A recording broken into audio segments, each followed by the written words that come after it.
What's up, everybody? Welcome back to the Martian and Ozzy podcast. This week, we are back to talk about the UFC 298 pay per view going down this weekend from Anaheim, California. 12-fight pay per view card headlined by the featherweight championship between Alexander Volkanovski and Ilia Topuria. Pretty solid main event. Good main card. Some decent prelims, but some good bets to be made as always. So I'm excited to break down all these fights and talk bets with my man, as always, Ozzy. How we doing this week, my man? What's good, dog? Second pay-per-view of the year. We're back on American soil. Got out of that, bum-ass country of China, or not China, Canada, which is becoming Basically the China. same thing. Yeah. Basically the same thing, and their UFC results are almost the same as well. Mm. Because they got, they got the, crap kicked into them. Yes, we're not turning the page actually. So yeah, we're bringing up their futile record and how you got dominated by Jimmy Flick. But yeah, so last event we had, unfortunately, one of our Northeast boys in, Joe Pyfer, not be able to finish off that fight, finish off those later rounds. And I And thought that Wells. fight was, yeah, and Wells. But I just thought that 5 round fight was a great testament to the difference of MMA fights that are 3 rounds, MMA fights that are 5 rounds, and then also when you have one guy who's been 5 rounds, right? So the other layer on top of that. So it's definitely a big variable, a big equaling, factor that should never be ignored. I did ignore it a little bit. I didn't bet Joe Pyfer, but lost opportunity there for sure. We're Jack the Joker. Yeah, I mean, I was surprised at how quickly that fight turned. Obviously, I was watching and I saw that Jack was taking over, but man, I didn't expect it to be that significant and dominant. I mean, the second the third round started, it was 90% Jack traffic going forward. So that was an impressive win. But yeah, like you said, valuable 5 round experience for Piper. I thought, all things considered, it was a decent showing. I mean, he didn't gas out, he didn't get finished, he didn't get really dominated at any point. So it was a good loss to take, honestly. I just don't. This guy's his attitude afterwards. I mean, he seems. I don't know. Very, very bearish on the rest of his career. And Jeremiah Wells, I would be content with never seeing him fight again. I mean, this dude. I don't understand. I don't understand how you can be a pro for this long, almost 10 years, and you every time he lands a punch, he goes fucking berserk like a kid in a schoolyard fight where he is just going as hard as he can and throwing no technique. His feet are slipping and sliding all over the place. It's bad, and if they haven't fixed it by now, it's not going to be fixed. So, not a big Word fan up. of that performance of his. The good Hidolfo Vieira, amazing arm triangle victory as predicted. We finally got that fight in the books and completed. And That Michael shit was too easy. Johnson, Michael Mm. Johnson, D1 Johnson that was an insane fight by him. I was very confident. Should have been a max bomb, honestly. But that was pretty good. I mean, Michael Johnson looked very agile in there. And I think the only logical next step is a rematch with Tony Ferguson. Rematch of a fight, Martian, that I was at live. My first ever UFC event that I ever went to. I think the main event was Jim Miller versus Nate Diaz in the I don't know if it was Prudential or somewhere else. Izod Center. I don't know what they used to call it back then. But the tickets were like Right. $8. And I saw that's what it was, right? Yeah. And I saw Tony Ferguson lose that because I guess he said he broke his arm. He's always Oh, got an excuse. Alan Belcher versus Husmar Paharis. That was a Yeah, it was a great legendary one. fight. Bang! Oh, bro, I was oiled up in the stands, dude. I was Leg lock cocked. defense. It was amazing, dude. I think that was like right when I first was able to drink or something like that. It was fun. I had a great time. But yeah, I think that's a good rematch to have. Michael Well, Johnson, he's not technically, you would have been underage, so don't admit to a allegedly, crime. allegedly, allegedly, allegedly, That right? that that Belcher Paul Harris fight was like one of those classic fights where like the guy has a specialty and he trained the whole It camp was just so dope. preparing for that specialty, and he that doesn't happen anymore. I don't feel like. That is one of the only things that Joe Rogan remembers like to a T. That's like one of the only fights that Yeah, he could tell you that play by play, word for illustrate that word. for you, word for word, bar for bar. But yeah, last week's card had some good stuff. Dan Ige getting the win, Emil getting the win, All Prates right, all the other knockout. fights suck, bro. Come on, let's go on to this pay-per-view. Tim Let's Kwamba, go. really let down That fight sucked, performance. dude. That Very fight sucked. winnable fight, but for Tim, but I don't even think he really tried his That best fight there. sucked. So he'll Tim be will he'll be be back at 145. he'll be back exactly. Rodriguez and Tavares was a banger. That was a good one. But yeah, good fun card last week. Um, I think you probably got the better of the podcast reads overall. I scraped by with some profit. A couple of losers in there as well. But let's get into this week. We got 12 fights. We're starting things off at the top of the card, the main event. And, let us know what you guys think about. I think I prefer starting at the top of the card. But drop a comment on if you prefer, this way we're doing it now, or you like the old way. And just, a thank you to everybody who's listening and enjoying these podcasts. Hopefully, you guys are tailing some picks and winning some bets as well. So let's get into these fights. Volkanovski taking on Topuria for the belt. Really good fight here. A new fight, a deserving challenger in Topuria, taking on the champ Volkanovski minus 106, plus 106 on Topuria coming back. Two-way action on the fight. Most of the fight week action came in on Topuria, and now that it's fight week, Volkanovski started to get some buyback. I'm a part of that buyback. Got in on him at minus 108, a little more at minus 112, but probably like a minus 109 average line for me for 2 units on Volkanovski here. Um, I just think that Volkanovski has fought so much better competition. He is so much more accustomed to these 5 rounds. Topuria is a great fighter, man. This guy has proven me wrong several times, and I mean his pocket boxing is no joke. I mean we bet against him with Emmett, and I mean he looked fantastic, man. He dropped Emmett, he took Emmett down, he outlanded Emmett, he almost finished Emmett. His cardio looked great in a 5 round fight. And, he answered a lot of questions in that fight. So Topuria is legit. And when the fight is in the boxing range, man, Topuria is going to be a problem for Volkanovski. I mean, Volkanovski has struggled in the pocket at times with Holloway, with Chad Mendes back in the day, gave him some trouble. And, when it's in that boxing range, I think Topuria has a really good chance at, winning the fight, maybe even knocking Volkanovski out. But Volkanovski is such an intelligent fighter. I don't think he's going to give Topuria that range. He's going to be staying on the outside. He's going to be kicking the legs, kicking the body, staying just outside that pocket range. And I think we're going to see a good amount of clinching and wrestling from Volkanovski here. We saw it a lot in his last win versus Yair. Obviously a much more noodly fighter, but Volkanovski just made that fight as easy as it could, man. Took him down, beat him up on the ground, showed that he is an incredible grappler, throws a ton of ground and pound, is good at controlling opponents. And Topuria's fight against Bryce Mitchell is the one I think is the most relevant here because early on, Topuria fought off some takedown attempts, but once we saw him get taken down, it was in the last minute of round 1 of that fight. He kind of just accepted it. He laid on his back. He, didn't really try to get up. Now that could have been Topuria being like, I just beat this guy up for 4 rounds. I already won the round. I'm not gonna try to get up and give up my back. Let me just lay here for a minute, start the round over. But I just think that wasn't a super encouraging sign, and I think that Volkanovski could have some top game success, and I expect that to come later in the fight. Maybe third, fourth, fifth round is when that Volkanovski grappling and championship caliber experience is going to take over, and I'm expecting a decision here. I don't know if Volkanovski will ever pour it on to find that finish, but I think it will be, a either 3-2, probably 4-1 victory for Alexander the Great here, retaining his championship in a great fight, man. Looking forward to this one a lot.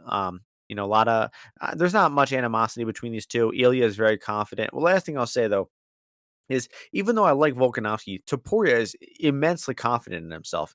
And some of these fans of MMA will hear like Topuria will say, I think I'm gonna beat Volkanovski. And these guys will be like, oh, the nerve of this guy. This guy's so fucking cocky. Bro, he's a world championship caliber cage fighter. Of course he's confident in himself. So um I don't fault Topuria for, talking shit, being confident in himself. That's just what you gotta do. And this is a great matchup, man. Can't wait for this one. Nice delve into letting Psychology. into the psychology of these elite athlete minds. We could always count on that from you, John Martian. No matter the stance that the fighter fights in, we always count on great reporting from you. So yeah, it's a very interesting fight. Volkanovski pound for pound, right? People always say one of the strongest guys, and obviously, highly ranked, right? Everybody respects him regardless of weight class.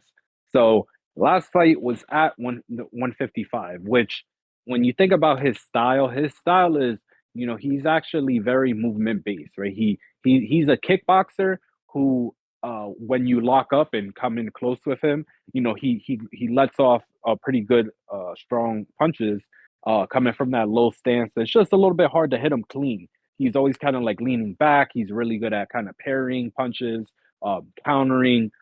He's recently been able to kind of like move within a stance too. I think if you remember the hook that he caught Yair with was kind of like how he was switching from like from the orthodox stance to southpaw to counter. He kicks to both, the legs inside and outside, and I think that's going to be big for him here. I think he's going to be looking to jab, use the kicks to both sides of the legs, and eventually, I do think we'll probably see maybe a little bit of clinching in here, because Topuria, when he is fresh and early on, the amount of exchanges that he is willing to go into is a lot, and it can. I can see why he thinks or he feels like there would be a first round knockout because I think he is going to look to pursue some certain like boxing exchanges. And Volkanovski, I mean, anybody could get caught in a lot of those boxing exchanges if you're kind of allowing the other person to dictate.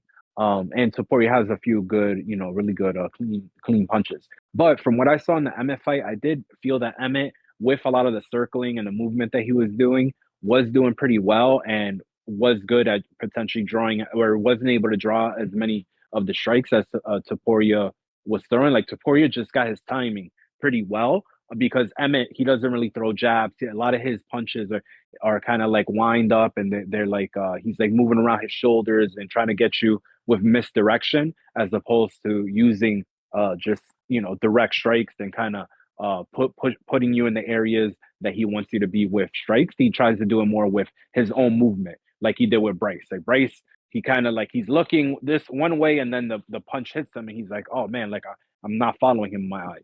Point being, I think Volkanovski tactically has the advantage on the feet, has the tools to beat Topuria. And then I think if there is grappling later on in the fight or rounds, I like Volkanovski's strength and potential wrestling advantage and conditioning as the fight wears on.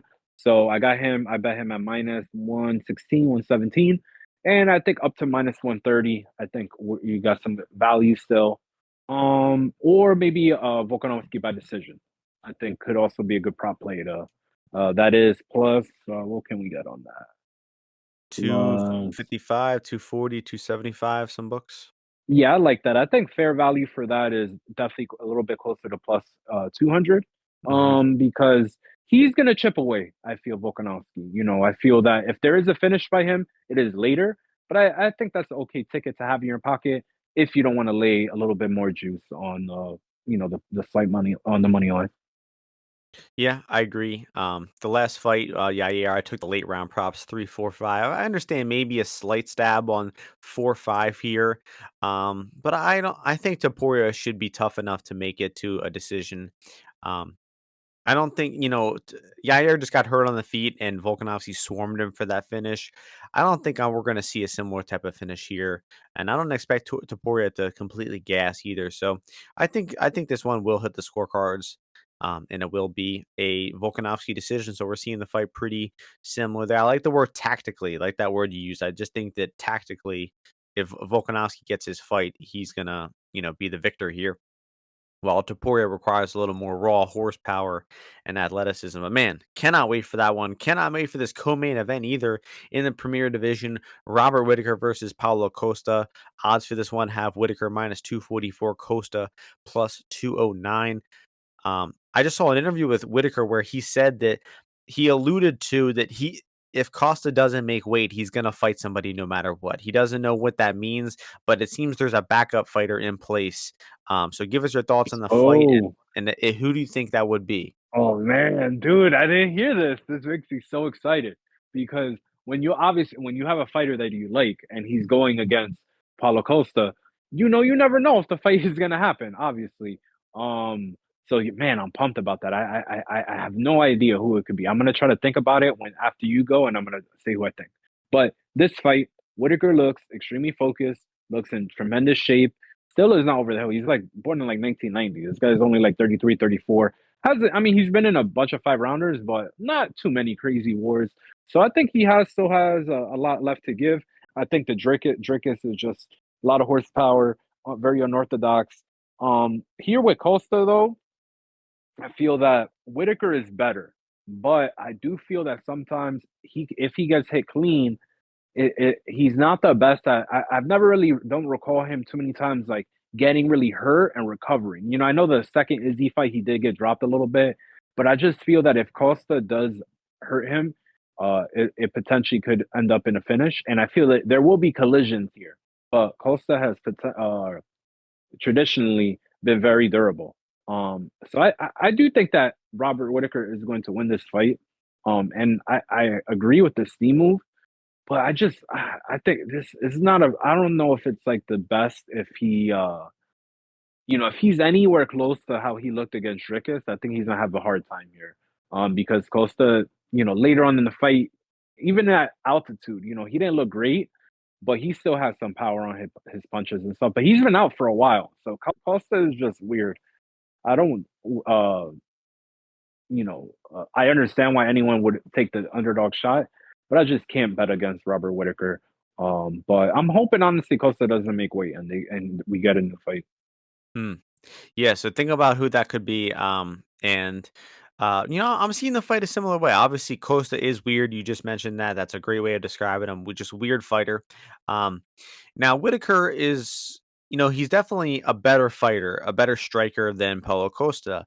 But you could probably would have assumed the same thing about DDP as well. I mean, certainly a better technical striker, but I think one thing that really happened in that fight that completely changed the fight is just the end of that first round. That first minute, DDP hits a little bit of like a hip throw, and he just rips through his guard, past his guard, just starts smashing punches. He cuts Whitaker there, and I just think like that last minute of the round was so aggressive and effective by DDP that it made Whitaker think like, damn, this guy is a fucking wrecking ball, and I don't want to really be in here with him right now. And then that round two, you saw him just fighting a little more scared, and he got hurt with the jab and put away. It's just not a good sign, I don't think, because Whitaker shouldn't have been losing fights like that. I mean, he was obviously a huge favorite in that fight. Um, and I just didn't expect that at all for Whitaker to lose that fight. And I think we might be getting to the point now where Whitaker is starting to lose to guys that he certainly wouldn't have lost to just a few years ago. And I think that Costa could give him some issues as well. Because at the money line price of Whitaker over 70%, I just can't do it, man. I think that Costa is the money line side. I actually have a bet on Costa no scorecards at plus 130. That was available on DK. It seems it's down to minus 110 on Bet Online.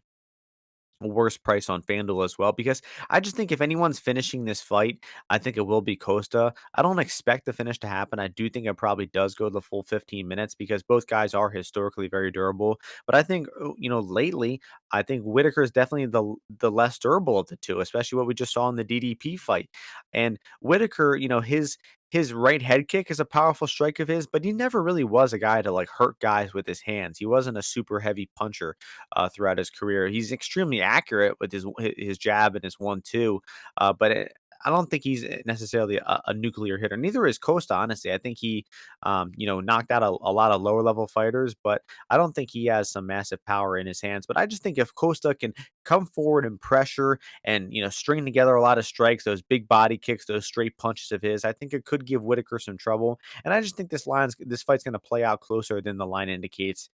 So I would understand, Whitaker maybe minus 185 here, 65%, but over 70% is a bit too far. So Costa money line is the side, and I think I'm gonna end up with a small bet on his money line in addition to the no scorecards.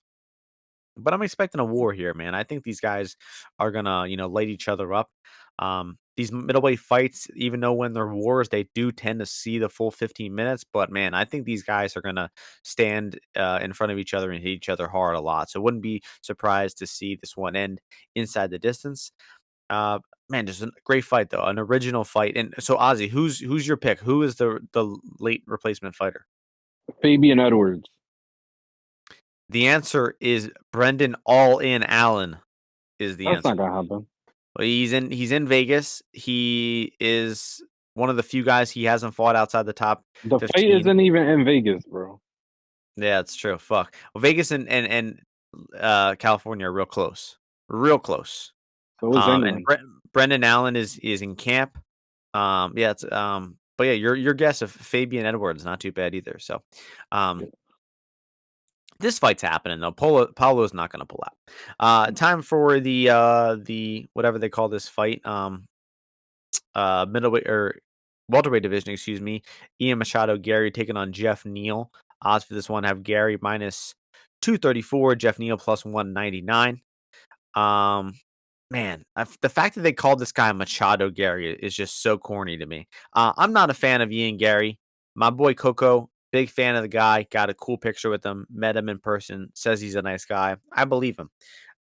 However, I don't like this guy. I mean, I don't think that his fights are particularly entertaining, and his his confidence and his cockiness is so I find it annoying.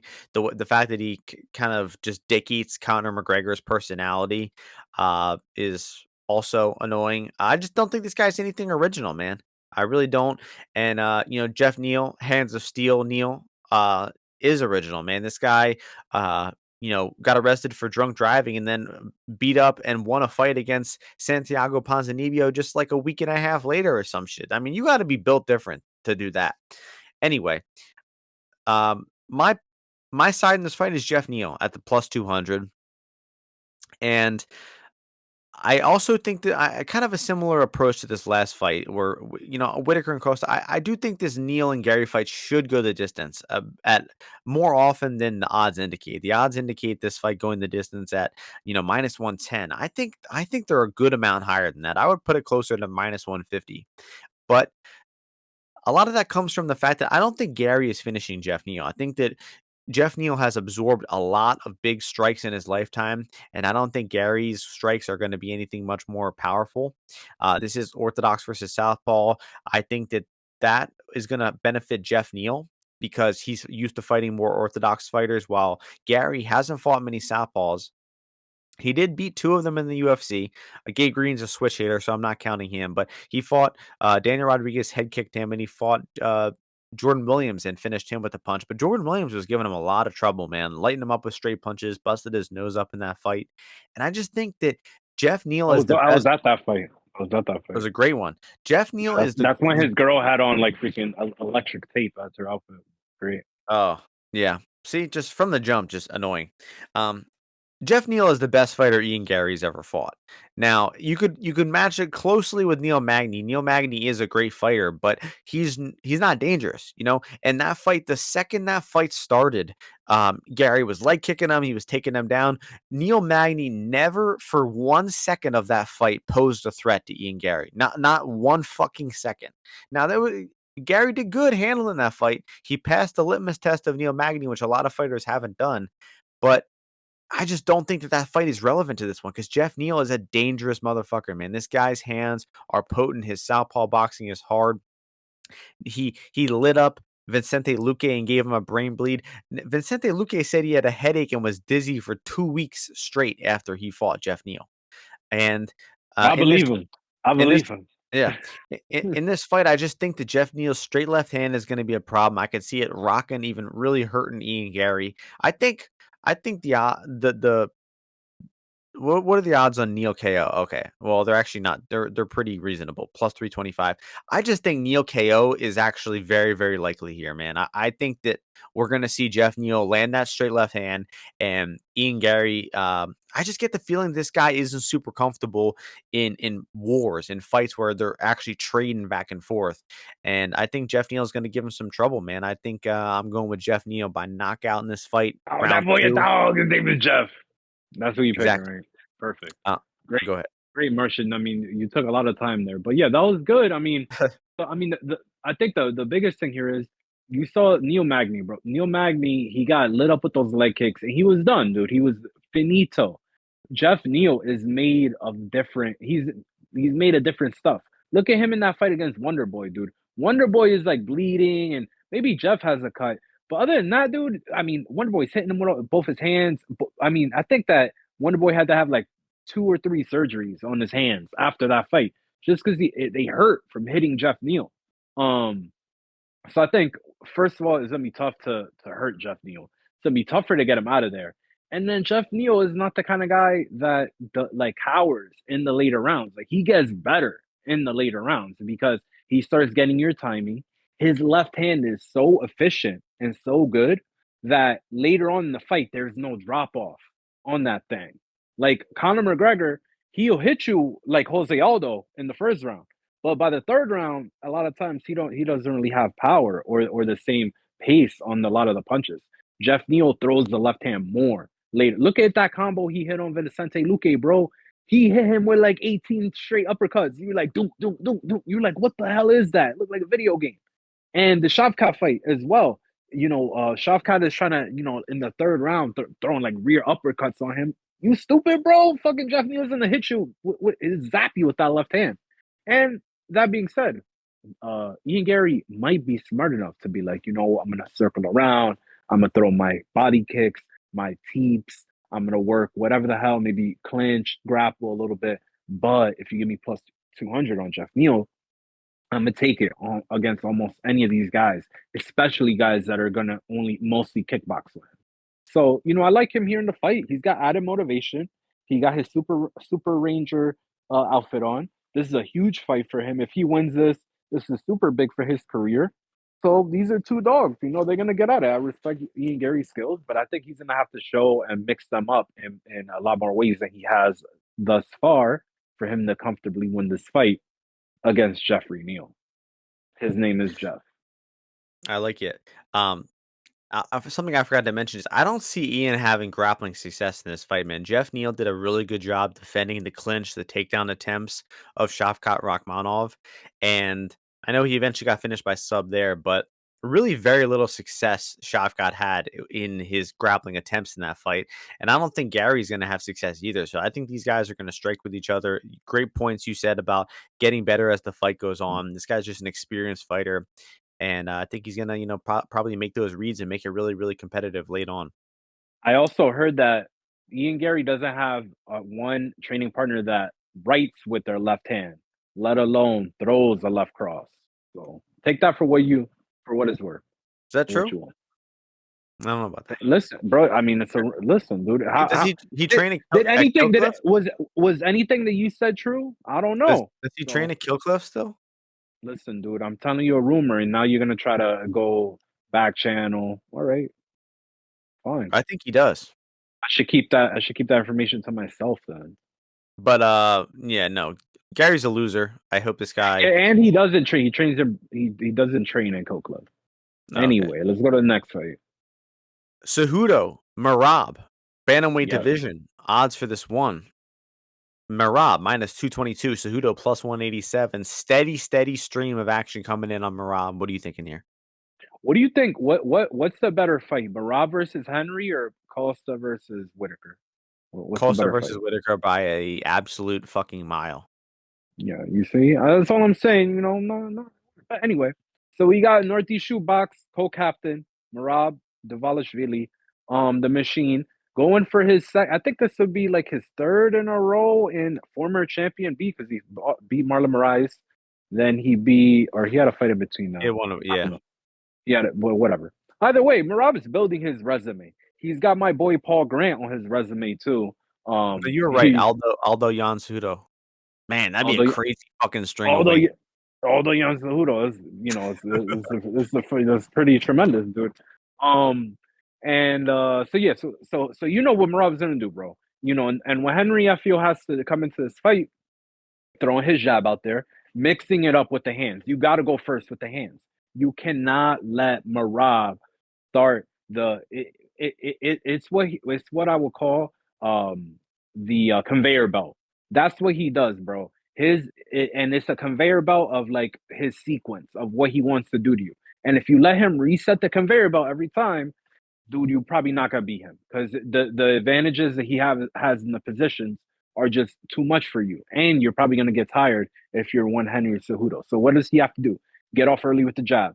get the timing, mix in a calf kick or two, and then feint and start ripping those uppercuts, those hooks, use the clinch, and try to wear on Merab and land big strikes. He's gonna have to land big strikes. If he doesn't, I just don't see a way he's able to beat this guy, man. Because this guy doesn't stop, and he's tremendously strong.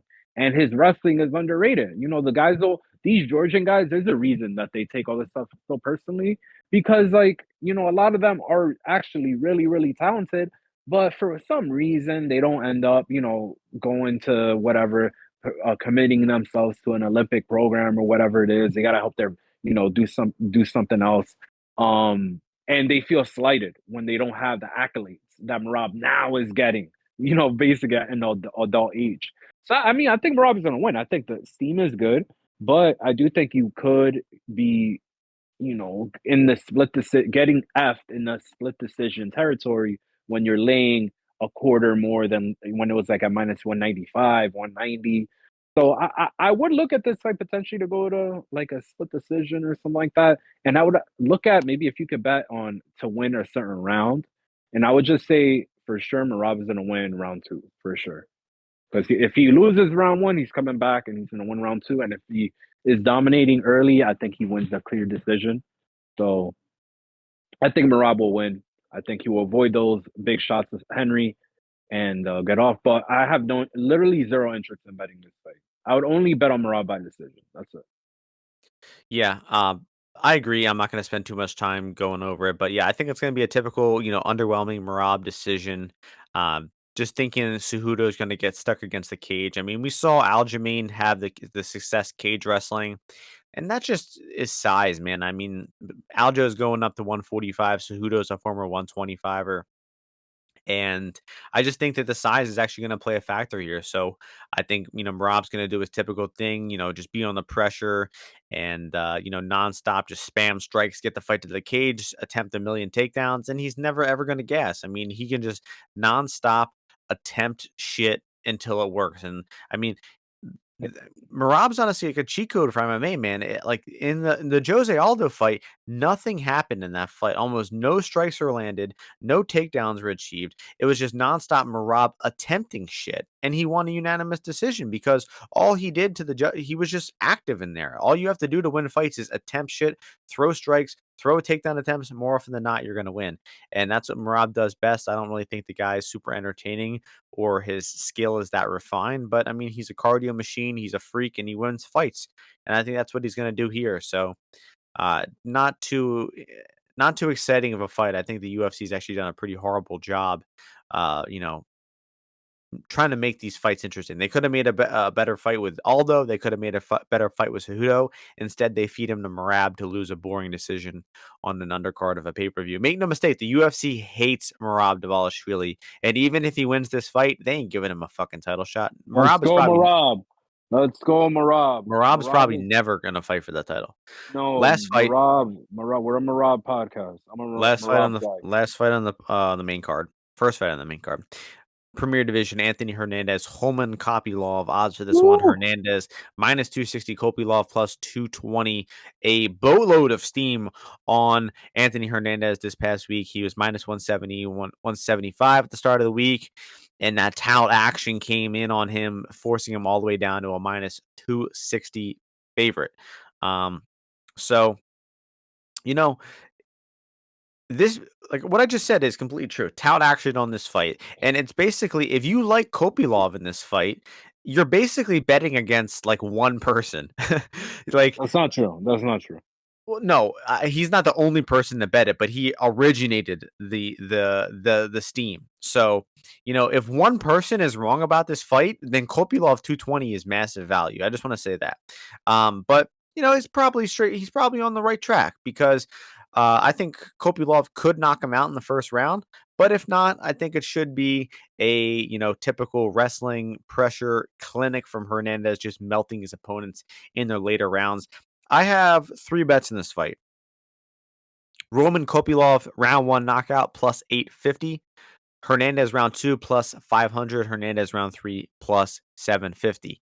I I mean, it's pretty self-explanatory. I just mentioned it. Either Kopylov, I think, knocks him out in the first round or gets finished in the later 2 rounds.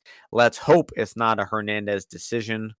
I guess Kopylov could knock him out in, like, the first half of the second round, but I don't know, man. I think that if it's not happening in the first round, that means that Hernandez is getting his wrestling going already, and once that wrestling momentum starts, it ain't gonna fucking stop. So, I think right? Hernandez is probably gonna drown him. So Martian, this was the other fight that I was talking to you earlier that I was like, oh, there's a fight on this card with that same thing with the opponents. This is another one. But so so yeah, I mean the steam did move. I think Hernandez is hanging out in that 175, 185 area. And I just feel that, people definitely saw that and thought they were getting a deal. But I do speak with some people that definitely do like the Roman Kopylov side. They think that he's improved his defensive wrestling from that Daria fight. And even in that Daria fight, I have to give him credit. He did not kind of like quit or give up, and he kind of kept. He really made Duraev work to keep him down, and all those things. But I honestly don't think Duraev is a tremendous grappler. And also his physicality, I think, also lacks a little bit. So and like his just ground transitions aren't there. He's strong in some areas, but I don't think it's that similar of a fight for Hernandez. Has fought a lot of really good guys and has shown you literally what you want in like a fighter. No matter the style, you want to know that the guy can wear on his opponents. You want to know that the guy can go for 3 rounds. And then you want to know that the style that he implements is able to get him a finish at some point in the fight. And if it doesn't, it is very dominant. It wins rounds, right? So he's kind of like that triple threat or however many boxes you want to check. The only bad thing is you kind of see sometimes his durability hasn't been great. He's been hurt to the body a few times, and things like that. He sometimes has banana peel tendencies where he's like, oh man, he could get dropped by a punch, he could get folded by a kick or whatever. And coincidentally, this guy Roman Kopylov is a body puncher. Kicks to the liver. I think the last fight he kind of finished Frem's bitch ass with body shots. So I think this fight could be hairy. He's quick. Roman is sharp a bit, and he does move okay in the southpaw stance. But I just feel that he's gonna like back up a little bit, too much in this fight. Eventually get tangled up with. He's never tangled up with no West Side gangster like Nate Diaz said, no West Side grappler. And I think the submission grappling will drown him eventually. But the juice is no good right now. But I do think, man, the submission here isn't still, again, even though Fluffy has been catching it and finishing, I think the submission here, because Roman's got a long neck and he's gonna try to get up. So, He's I think durable this too. fight, He can fucking take I he's mean, durable. Yeah, he's durable. Duraev hit him with like a million shots. Yeah, there's a reason that this fight is minus like 260 to end inside the distance. So I like Fluffy by submission. We could get a plus 180 here, plus 160 somewhere around there. I like that as a play there. If you want action on Fluffy without laying the juice now, Yeah, and the live bet, man. I think this is, live bet as well. hopefully Kopylov has a good round one. And it's going to move us on to the prelims. Strawweight division, Amanda Lemos taking on Brazil's own Mackenzie Dern. And the odds for this one have Lemos minus 135, Dern plus 115. Give us your thoughts as the resident Mackenzie Dern expert. Love Mackenzie. She's back quick here. Last fight it was terrible for her. She just it's just like in space, she has a hard time. Like if she's not and I had that same issue. You always want to be holding the gi, freaking spider lasso, all this, stuff to have a connection with the person so you know where they're gonna move.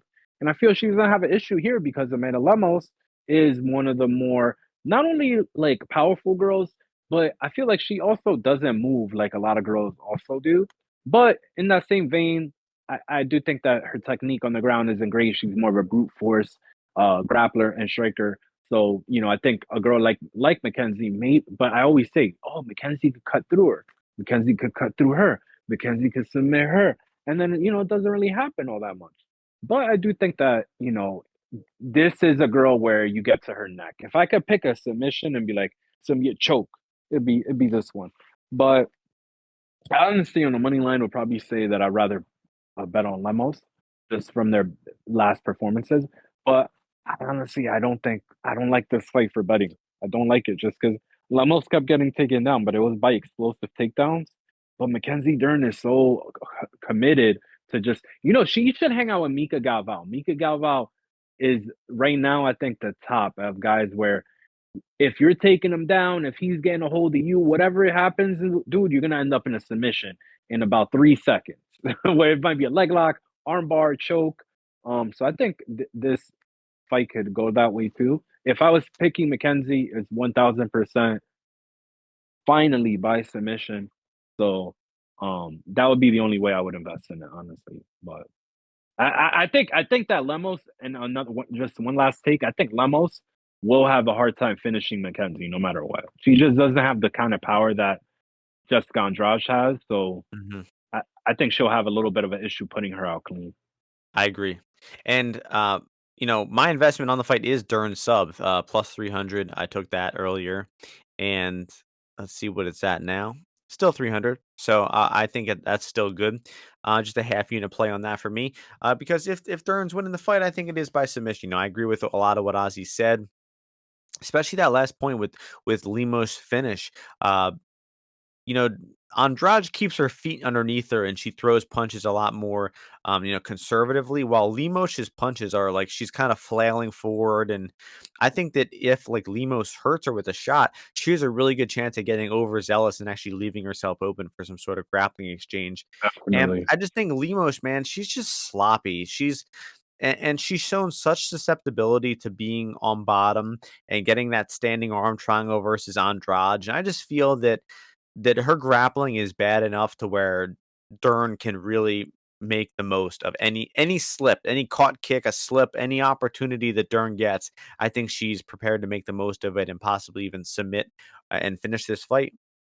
So, l- I would say Lemos is probably the better MMA fighter of the two. She's certainly the better striker. She probably has more ways to win the fight. But I still think Dern's going to somehow pull off some sort of grappling position and find a sub here. So, not a lot of logical analysis on that one for me, but I just think Dern sub 3-1 is good for that one. Kind of a similar fight going on next in the heavyweight division with Marcos Rogerio de Lima taking on Justin Tafa. De Lima minus 145, Tafa coming back plus 125. So DeLima's way more experienced. He's got, 2, 3 times as many fights. Been in the UFC significantly longer. He is by far the better grappler of the two. He might even be the better striker of the two. The guy is not a bad striker of his own right. And he's only slightly favored in this fight though. Only about 60% because he's 38 years old. He's coming off of getting knocked out by Derek Lewis. He was on a roll before that fight, had won 4 of his last 5, was getting should have been a stylistic layup on a pay-per-view going in on a win streak. He was the minus 190 favorite in that fight. He gets flying knee, clobbered. His fucking teeth were falling out after the fight. So really bad knockout for DeLima there.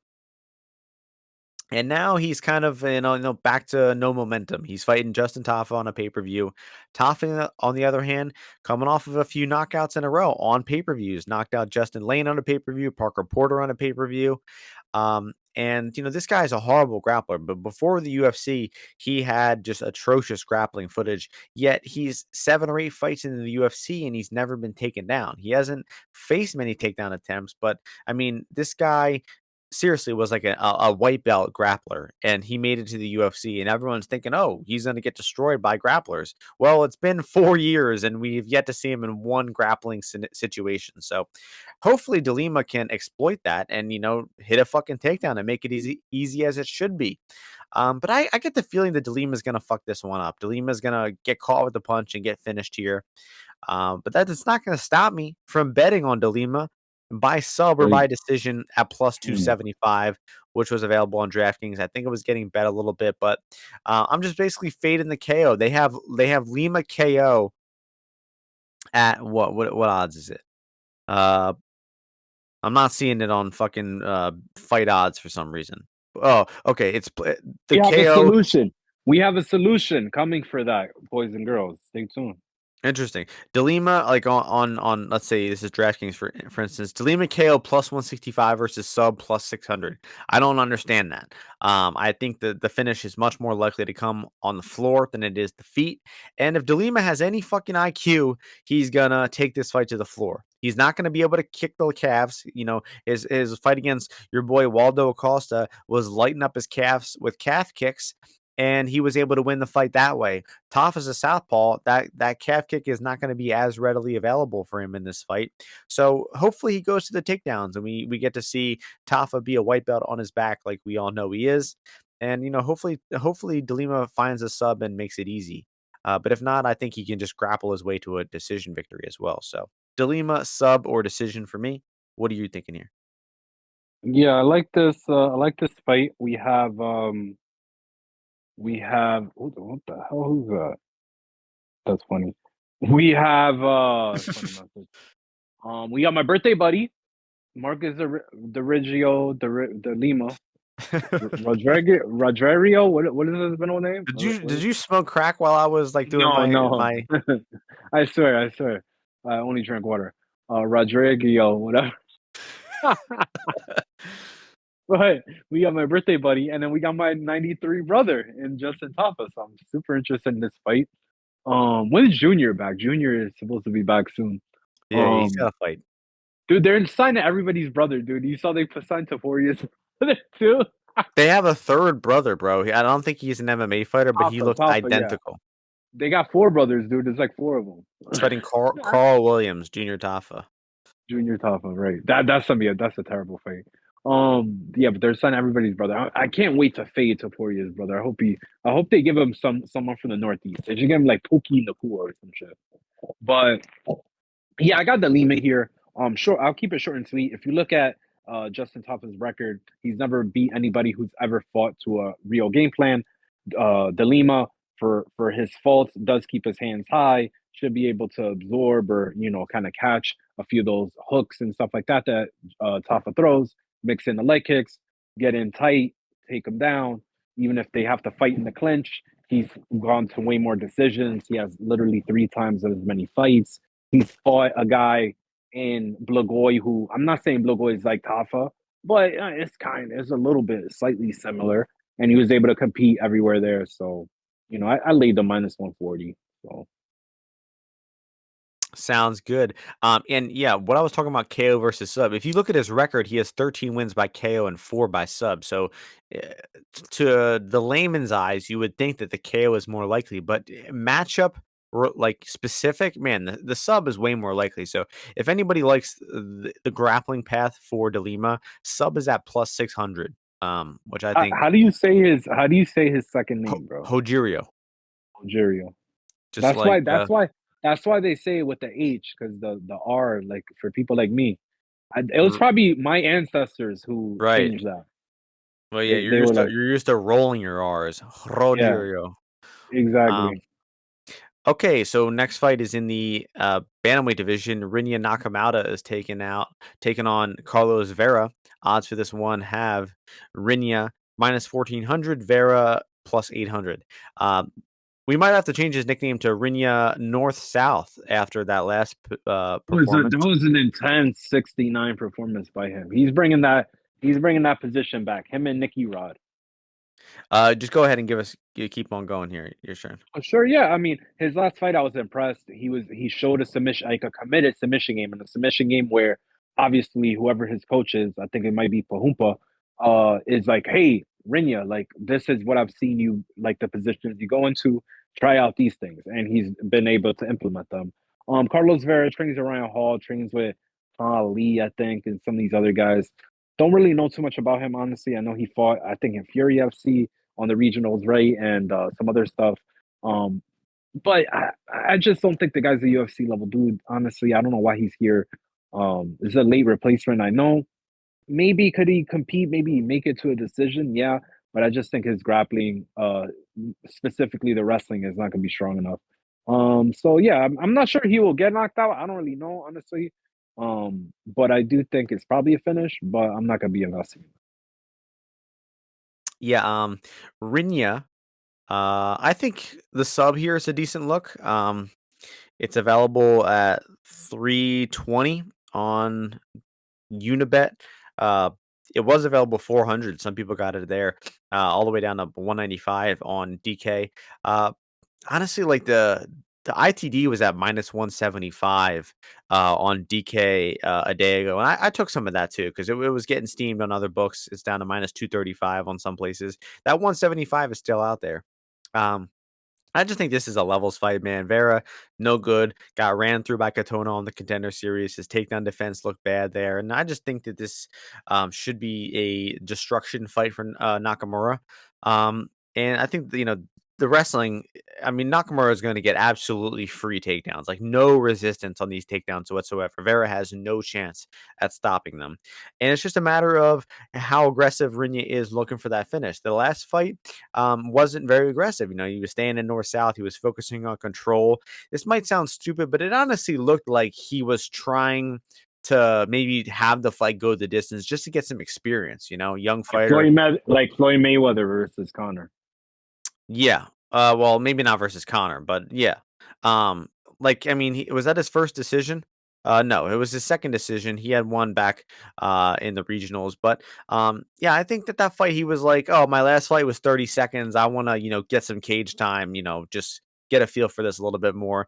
Hopefully now, pay-per-view card, he's going to be looking for a little more aggressive, and hopefully he hunts that finish because this is a absolute layup of a fight, and you know, I have a pick. Nakamura round 3 submission. That was my pick. mm, odds on that are plus 750. I'm gonna. Oh no, 2,800 on one book. Unibet It 2,800. opened 2,500 on Bet Online. I like that. Anything better than like 15. That's 16. not bad. That's not bad. Yeah, I'm in. Um, I'm in for that. Wear I them like out, wear them out, and then show them out. Naka wear him out. Yeah. Let's see. I bet that on FanDuel it's a very good price as well. It's I'm gonna probably not pull that even up. up on FanDuel yet. It's probably not even up yet. No, it's up. Let's see. 2,300 on there. Lit. I'm in. Let's go. Ride with that, boys. We hit that Peyton Talbot. What was that? That was like 15-1. Or how much was that? 12 just for 12 to anytime 1. sub. 12. Yeah. Anytime so. Let's hit this one. All right. Next fight. What do we got? Like the sound of that. Next fight is a banger, light heavyweight division. Ming Yang Zhang taking on Brenson Ribeiro. Odds for this one have Big Bang Zhang minus 120 with Ribeiro coming back plus 100. I'm on Zhang here. I bet him slightly worse price, minus 121.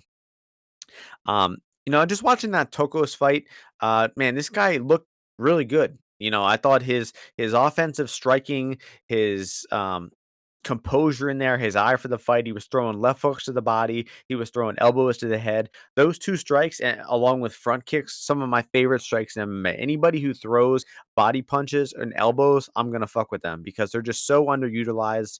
The body punches take the opponent's gas out. The elbows slice opponents' faces up. And I just think this guy is, very offensively gifted. And Ribeiro, on the other hand, started his career as a grappler. Was subbing most of his opponents.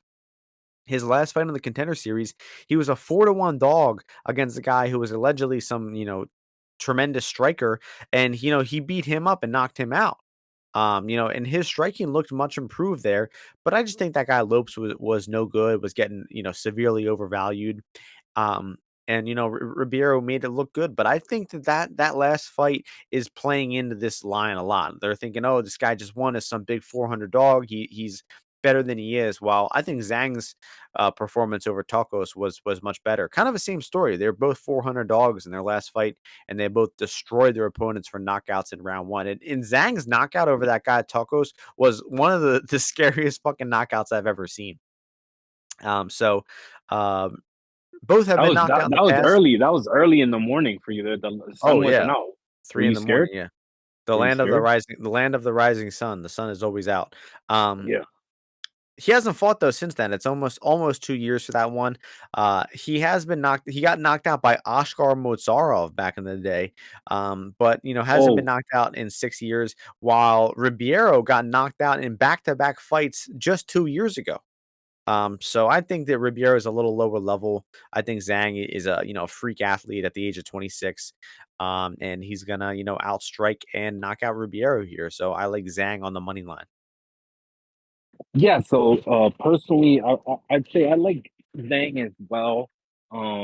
It's been definitely, like you said, two-way action on this fight in both directions at multiple different prices, right? So people have taken it, almost down to that even money on the Hibero side, but that means there's people taking, I think at the height it was like plus like 125 area, and I definitely understood it there. This guy definitely has a long reach, so he has a pretty interesting frame for the division, I would say, but he's pretty thin.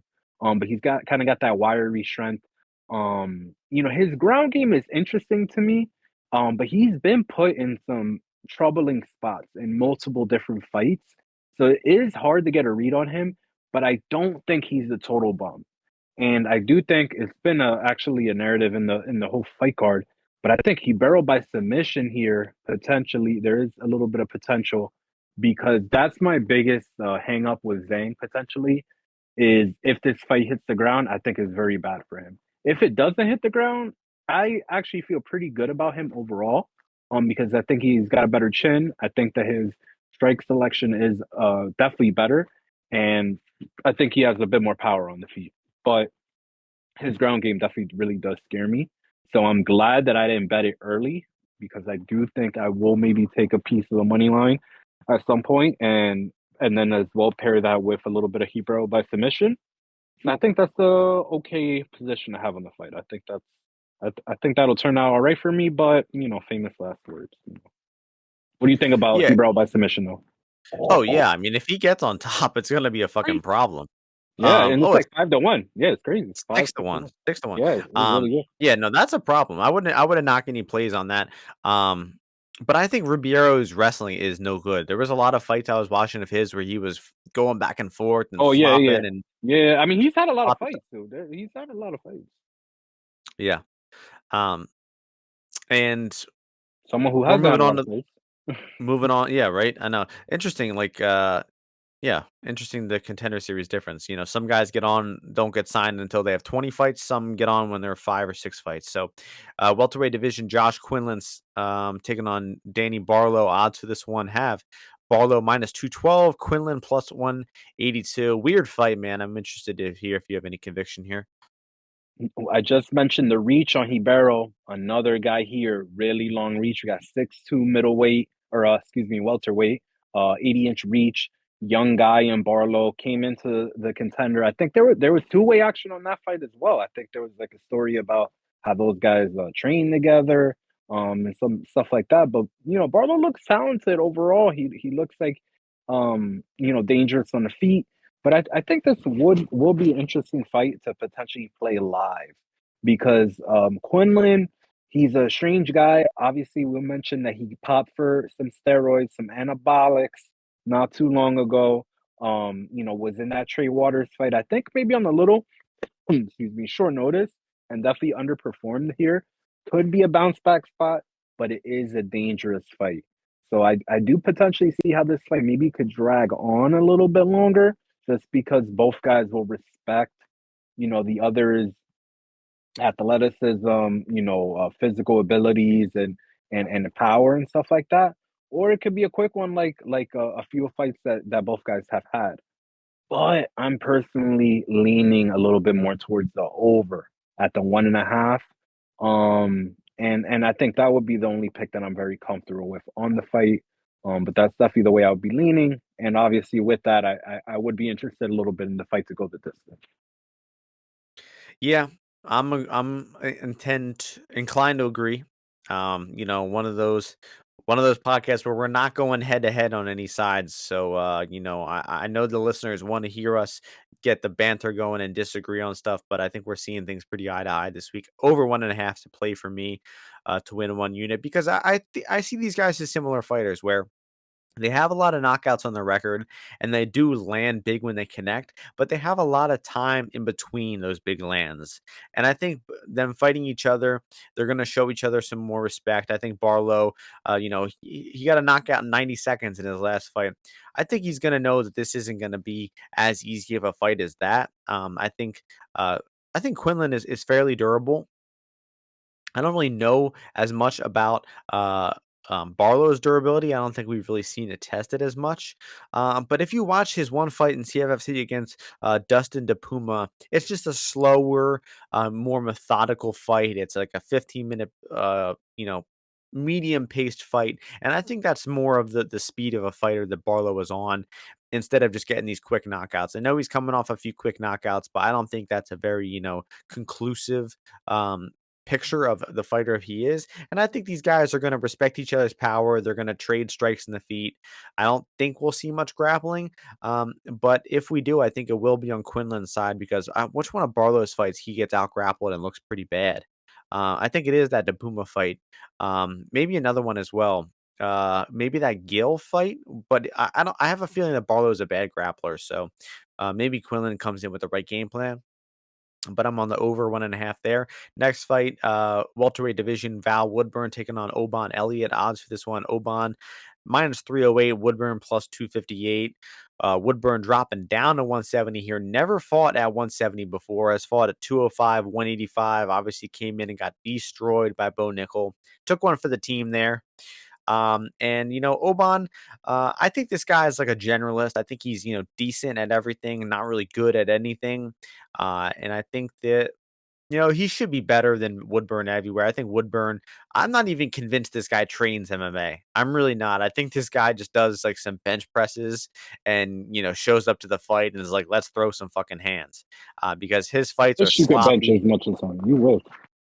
Oh, yeah, for sure. This guy would fucking snap me in half. But I mean, he's 5'8". Your boy, the Dominican Jose Johnson, is 6 foot and fighting at 125, and this guy was 5'8", fighting at light heavyweight. That's fucking incredible. And Oban's pretty big for 170. He's got to be 6'1", 6'2", or something, right? Six Yeah, foot. he got a So hog on him. I think Oban will win the fight just by being, more experienced and being able to mix it up. I don't know how he's going to do it, but I'm on the under here, man. I'm on under 2.5, -150. I just think that if Woodburn wins, I think it has to be a knockout. He's not good enough to win rounds and win a decision. And I think there's a good chance that Oban, drowns Val late here because I just think Val is not a real fighter, man. He's a role player, and I think Oban will probably finish him here in the second round. What are you thinking? Don't got a lot for you guys here on this one. Oban Cash. I think he was the underdog in his first UFC fight, contender fight. I don't fucking remember. Um, yeah, I mean, I think these guys are mix it up, but I feel Val's probably gonna gas. And Oban, he's got a good cardio. He's got a chin on him. He trains with Jack Shore's dad, so he's tough. Oh, it was yeah, he was underdog. He wasn't a huge underdog. I think he had to come back. He got like 10-8 in the round one. I think that's right. Oban did? No, he lost Yeah. the second round. He won the Yeah, first he round, almost got killed. Yeah, he almost got killed. nearly got finished in the second one. Yeah. But That, big difference, man. I mean, he's fought like contender Cage Warriors isn't like a great promotion, but they've got some solid guys over there, and he's gotten through some of those guys like Sheeran, Matt Bonner. Um, Matt Bonner. Ma- Matt Bonner's a tough out, bro. He's like the epitome of a British journeyman. Bro Um, said Matt Bonner. Matt Bonner is not bad, bro. He's not bad. Is he It's so bad? funny they have a Bonner. No, no, he's not. Oh, is he bad or is he dead? He said, Bad. bro, he's Matt Bonner, bro. That's what he He's is. he is the litmus test of Cage Warriors. If you beat Matt Bonner, you're going to the UFC, and That's insane. Oban did that. All right, last fight on the card, first fight on the card, women's flyweight division. Andrea Lee taking on Miranda Maverick. Maverick is the favorite in this one, -185. Andrea Lee coming back +160. I think Maverick is the better grappler of the two. I think if she ends up on top, she's going to do more. She actually throws ground and pound. She knows how to solidify position, keep it, and maybe attempt a submission here and there. Andrea Lee gets on top a lot. However, her top game sucks. She does not throw ground and pound. Her jiu-jitsu control is not good enough to really keep women down. We've seen that time and time again. And Andrea Lee has been taken down an absurd amount of times in the UFC. I think it's like 19 times or something like that across like maybe 10 fights. Hardy took her down. Evans took her down twice. De La Rosa took her down 5 times. Wood took her down twice. Murphy twice. Roxanne 4 times. I mean, Viviani. seriously. Viviana took her down. Barbara took her down. Cynthia Calvillo took her down. She's been taken down in almost every single one of her Tony UFC fights. Kelly. Tony Kelly took her down. Oh yeah, he took her downtown. But I just think that Lee's gonna get the better of it on the feet, but I think they're gonna tangle up. They're gonna end up on the ground. Maverick's gonna get the better half of it, and Maverick will probably win a decision. I think Andrea should be decent enough to fend off a finish, but it will hit the scorecards and be a Maverick 30-27. So I think that money line's about right. And what are you thinking here? Yeah, I've been considering this fight a few different times this week because I always want to play Andrea Lee. I mean, not kidding myself. Always on the back Andrea Lee, always want to take the underdog in women's MMA. But obviously you highlighted a lot of good points. The wrestling weakness for Andrea Lee. Maverick has been competing in jiu-jitsu, like brown belt tournaments, no gi and stuff like that. So she's definitely been working on her ground game and her grappling. And it doesn't take, you know, that big of an improvement to then just be like way above most of the girls in the UFC. And the issue for Andrea Lee has usually been where the way that she wins is she's like technically good everywhere, so she's able to just compete in all the positions and like out hustle you a little bit. And the fights where she can't out hustle you are the ones where she loses, right? Like versus Viviani and all the other ones you mentioned. So I mean, I'm just not in the business, as always. I'm not laying juice on either of these women. I would never, ever, never. But Andre Lee is also 13-8. You know what I mean? It's like, you know, I, I need her to get back into the winning column. She's lost 3 fights in a row. I am not going down a 4th time in a row, dude. And I went big on the Cynthia Calvillo fight. I'm just not doing it on this one. So I'm I good. remember that. I'll Strong pass. conviction there. Huge. Strong conviction there. Huge. But at least you always get dog money on Andrea Lee, except for versus Viviani with her. But I'm just not doing Right. it, dude. I'm not doing it. All right. That's enough about that for this card. I have my 3 picks for the FMK segment. Lay them They on me, please. are they're all around the same price. I like targeting that. So we're starting it off. Anthony Fluffy Hernandez submission at plus 180. Next one, Jeffrey Hands of Steel money line plus 199. Last but not least, Alexander the Great Volkanovski decision plus 240. Oh, good Neil God Hernandez Almighty! sub Volk decision. All right, so I'm gonna fuck. I'm I'm gonna fuck the fluffy submission line. I love the fluffy submission line. It just brings me great joy as any good fuck does for someone. Brings me great joy that when I see him locking up these submissions, arm guillotines, all these other good, all this other good stuff. I'm gonna kill. Sometimes fucks are more about pain than enjoyment.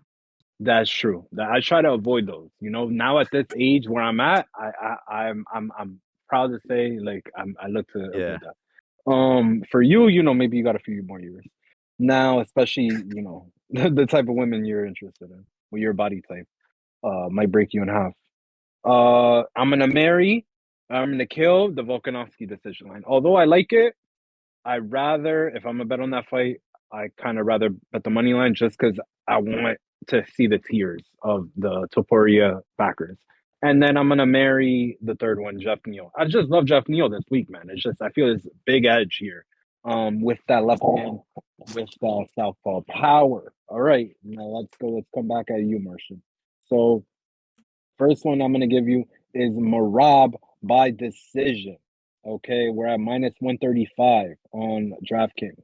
All right. Number 2, I'm giving you Zhang on the money line, minus 120. And then number 3, lastly, let's take Mackenzie-Dern for you. Mackenzie-Dern, Mackenzie-Dern at plus 115. Fuck Mary Kill. Interesting Fuck ones. Mary Kill. Fuck Mary Kill. Fuck Mary Kill. Okay, I've got it. So I'm gonna marry Big Bang Zhang. I've already got a Yes. bet on him to win 1.5 units, so I've already invested in that one. I like that one. That's what we need. We need Marrying Zhang, Ukrainian Chinese. That's what we need in this war. Eurasia. Yes. Take it over. Then we will be going with the Georgian Madman as the fuck. Um, dude, imagine Merab fucking a chick, dude. He would literally fuck her for there would be no end. It would there would be no end. He definitely seems like one of those guys who was like, "Oh, I can't come from women. I have to go do it myself. But I'll fuck you for 90 minutes Interesting. straight." Anyway, Okay. All last right. but not least, we're killing Mackenzie Dern because she's the money line's no good. Take this up. Kill the money line. Do you think you could kill Mackenzie Dern if you had to? Yeah. No, no chance, right? No way. Barehanded or what? Yeah, duh, barehanded with with fucking 4 ounce Oh. gloves on, dude. You think you could take No, her out? no, I Be wouldn't. I humble, would be beat her by humble, decision. be No, no, I humble, be wouldn't kill humble. her. I would beat her by decision. No, I mean Yeah. like you guys are locked in a room. Oh. She's submitting you. She's No, no, submitting she you, wouldn't bro. she wouldn't take me down, dude. She can't wrestle. She would literally like MNR either like scissor take down you. That would be tough. No, if she did like if she pulled guard, I would probably no, I would light her shit up with Soccer kick, elbows. you soccer kicker or something. Yeah, it Turn would her, be a turn it her. would be a You competitive. turn her into a brown. Maybe you could turn her into a brown belt pretty quick with a few elbows. it would be a closely lined fight, but I think I would win by decision. There's no decision, Martian. What don't you understand about this? Then I would have to I would have to kill her, Oh, unfortunately. that's all I wanted to hear. All right. She couldn't Thanks handle for these listening, fists. guys. Thanks for There you listening, go. guys. Yep. You're welcome on the Super Bowl winner, Chiefs. Both of our Boom. Chiefs endorsement. Easy. Easy. If Um, you were in my Discord, no, I'm joking. It's like a Discord that's just invitation only. Who said what did we say at halftime? Heavy Chiefs. Heavy. you said Heavy. whale play plus 5.5. Heavy. Heavy. Heavy. That was good. That was good there. All right. Well, thanks for listening. Hope you all enjoy the fights, enjoy the pay-per-view, win some bets. We will see you all next week. We still got about 7 There or you 8 go. weeks of UFC in a row left, so we'll see you all before then. Peace out, everyone. Have a good weekend.